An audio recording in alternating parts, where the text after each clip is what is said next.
अस्सलाम वालेकुम। अज असां बनाई रहे हैं घर तुसें रेसिपी दसन लगे हैं अपने यानी कि स्टाइल नाल। सारे ने अपने अपने यानी कि स्टाइल होने असां जेह्ड़ा साढ़ा तरीका बनाने ना असां शुरुआत इस तरह करने हैं तुसें दसने हैं कि मैं राती जेह्ड़ा ना जिस तरह ये चीज़ां पेइयां ने ये चीज़ां सेम बाई के मिक्स करी के ते चिकन जड़ा ना मतलब मसाले लाई गए तो मैं फ्रीज़ करी ओड़िया सी। फ्रीज़ किते या ना इस तरह ना लाना फ्रीज़ तुसां फ्रीज़ करी के ते भावें 2-3 महीने खाने रवो इस तरह पैकिंग वै पैकिंग च बाही छोड़ो बाही के ते रखी ओड़ो। ते जे तुसां फ्राई करना फ्राई भी करी सकने मैं फ्राई करी के भी तुसें दसनी आं। शापां पर इतना तरह अस मैंह्गा आने जिसलै फ्रीज़ होए अस आने घर अस आनी के यानी कि 5 पौंड अस किलो आनी के ब्रैस्ट आपूं मसाले लाई के ते 5 पौना न यानी कि कुत्थै पैना ते जे अस 14-15 पौना न आने पैकिंग तकरीबन 2 किलो होना वै ते इस तरह नाल जेह्ड़ा ना ईजी हो जाना वै तुसां आपूं घर बनाई किनो शापै पर भी नहीं जाना पैना। ये मैं तुसां की अज नवीं चीज़ दसन लगी आं तुसां ने फ़ायदेमंद वास्ते है तो ज़रूर तुसां इस तरह बनाया ते खाया असां जेह्ड़े ना ये हुण बाकी ने जेह्ड़े पीस न असां फ्राई करसां तुसां की दस्सां। पैह्ले असां मसाले लाई गी ना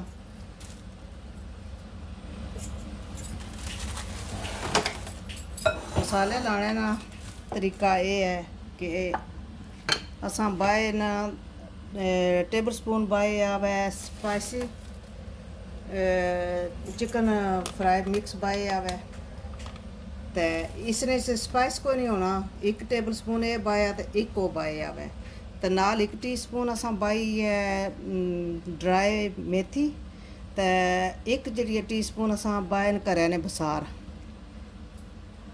ये माड़ी अपनी रेसिपी है मैं तुसें दस्सन लगी आं। बिस्मिल्लाह करने ते नमक असां कोई नहीं बाया क्योंकि इन्हां मसालियां विच नमक पेआ होना वै इस वास्ते नमक को नहीं पाया। फिर नमक ज़्यादा हो जाना जो असा और पाया नमक क्योंकि एक्स्ट्रा असा चीज़ सिर्फ मेथी पाई है थोड़े जे बसार पाए तो बाकी नहीं ये मसाले पाए ने इसने विच नमक ऑलरेडी पे आना। असा एक अंडा पाने बिस्मिल्लाह करने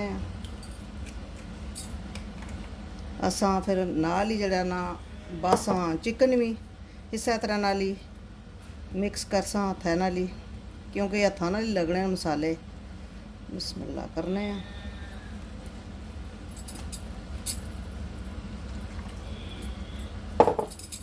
ईजी है इसने च अगर तुसां जे थोड़ा मतलब है भाई तकने हो कि मसाला नहीं लगन लगा थोड़ा दुद्ध या पानी चाहिए तो तुसां दुद्ध पाई सकने हो। वैसे यानी कि 5-6 असां स्ट्रिप बनान लगे हैं इसने विच 1 अंडा नुफ होना वै ते ईजी यानी कि चिकन भी धोने हो तो उसना भी यानी कि मूँह ड्राई नहीं होना वो भी फिर थोड़ा होना उसने ना पानी लगे आ। पर ज़्यादातर जे तुसां चाहिए ना वै यानी कि ज़्यादा दुआ ड्राई है तो थोड़ा जा ढिला करने वास्ते तुसां दुद्ध पाई सकने हो। इतने चिकन वास्ते 1 अंडा नुफ है हो गया वै मसाला लगी गया वै ईजी है तुसां की कोई इतना ज़्यादा बड़ा काम नहीं करना पैना। बिस्मिल्लाह करने ये ब्रेड क्रम्स तुसां घर बनाई सकने हो। ब्रेडां जेह्ड़ियां ना टोस्ट करी के ना ब्रेड ते घर बनाई सकने हो।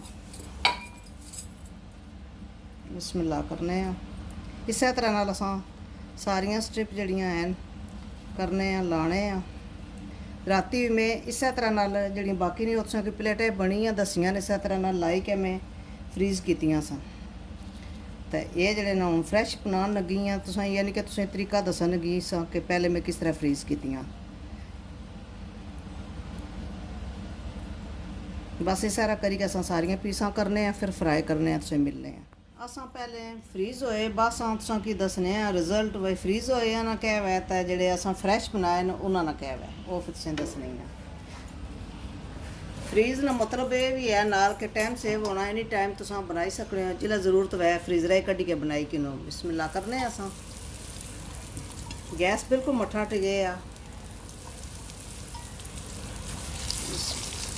असां बीफ रोस्ट भी कोई नहीं कीते, बिल्कुल मठे गैसें पर असां रखे आवे। हुण थोड़ा जिहा असां गैस उपर करने आ। असां इन्ना की तकरीबन 5 मिनट लगसन बनाने की। इस तरह गैस असां मीडियम रखे आवे। हुण तुसां की यानी कि फाइंड आउट करो कि इसने डिफरेंट क्या है। नैक्सट जो प्रोडक्ट बस कॉमेंट जरूर करे कि इसने डिफरेंट क्या है, फ्रैश की तो फ्रीज़ की, क्योंकि ये भी फ्रैश असां मसाले लाई के फ्रीज़ किते आ। फ्रीज़ करने ने यानी कि फ़ायदे कहने दस्या है असां।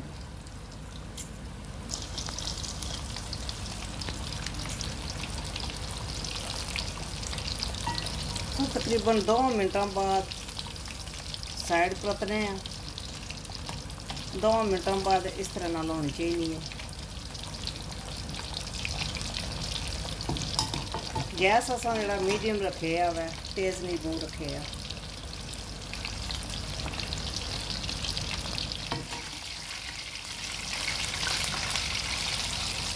तकरीबन 4 मिनट असां रखे।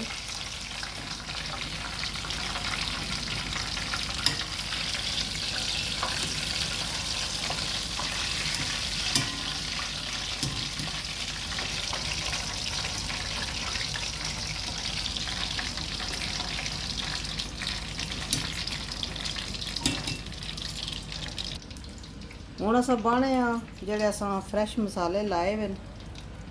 बिस्मिल्लाह। इसने की तो उसने की जरा थोड़ा जा फर्क है, ये तुसां तक्या वा। बिस्मिल्लाह करने। गैस स्टिल मठा असां रखे आ। बिस्मिल्लाह।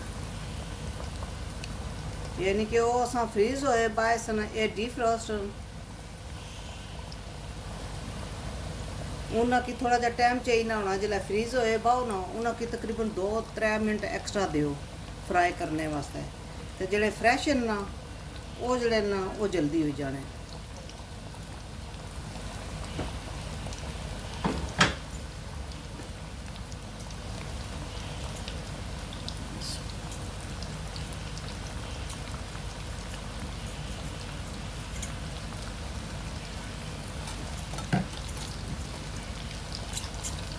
ये हूँ ज़्यादा असां बाहर तो इन्ना की कम तो कम 5 तो 6 मिनट लगसन, क्योंकि जरा ज़्यादा चीज़ बहुत ध्यान रखो है कि उन्हें की फिर टाइम लगना है।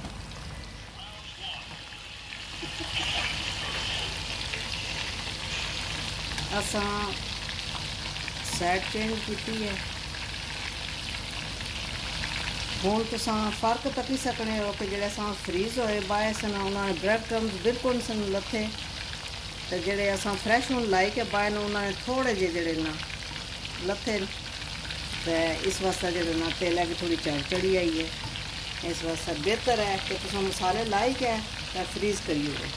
फ्रीज करी के तुसां यानी कि एक बारी 2 किलो आनो कोई 2-3 वारा हो सकदियां जे तुसां फैमिली वाल है। नाले तो टाइम सेव हो जाना। जो कोई अच्छा भैन भरा मेहमान अच्छा फटोफट कड्डो, चिप्स कड्डो, चिकन स्ट्रिप कड्डो, फटोफट बनाओ, सर्व करो।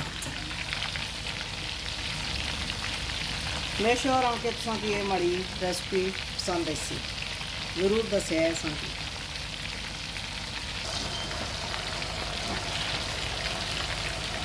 तकरीबन 4 मिनट हो गए बनाने उस 5 मिनट होने हम लगे हुए हैं। पर निक्कियां स्लाइसां जड़ियां असां करने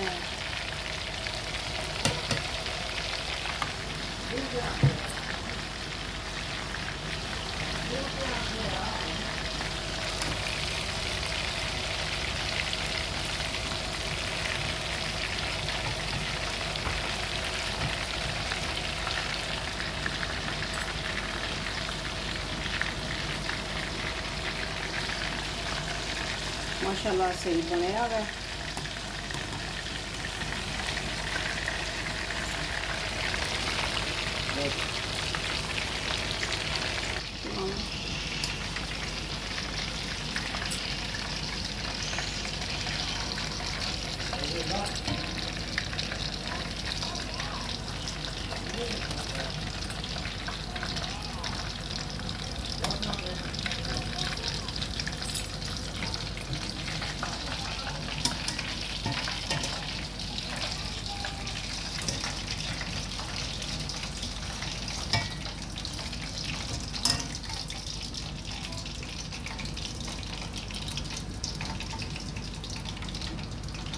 ਮਾਸ਼ਾਅੱਲਾ ਚਿਕਨ ਬਣੀ ਗਿਆ ਵੈ, ਵੈਰੀ ਨਾਈਸ ਬਣਿਆ।